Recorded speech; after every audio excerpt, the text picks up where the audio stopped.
तुमच्या लहानपणीच्या मित्राने एखाद्या छोट्याशा भांडणामुळे जर तुम्हाला त्याच्या लग्नालाच बोलावलं नाही तर तुम्ही काय कराल? बरेच जण म्हणतील नाही बोलवलं तर नाही बोलवलं, आम्हाला काही फरक पडत नाही. पण भावानो, कुठेतरी अगदी असाच एक प्रकार घडला. मित्राने लग्नाला न बोलावल्याचा राग दुसऱ्या मित्राला इतका आला की लग्न झाल्यानंतर नवरा नवरी गावात परत आले तेव्हा हा भाई त्यांच्या गाडीसमोर थेट गादी टाकूनच झोपला.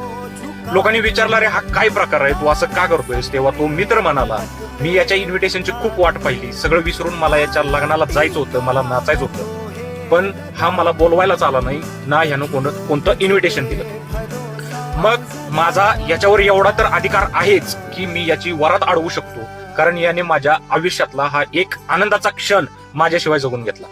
हे ऐकल्यावर तिथल्या लोकांना पण वाटलं की याच्यासोबत खरंच चुकीचं झालं, हे असं नाही व्हायला पाहिजे होतं.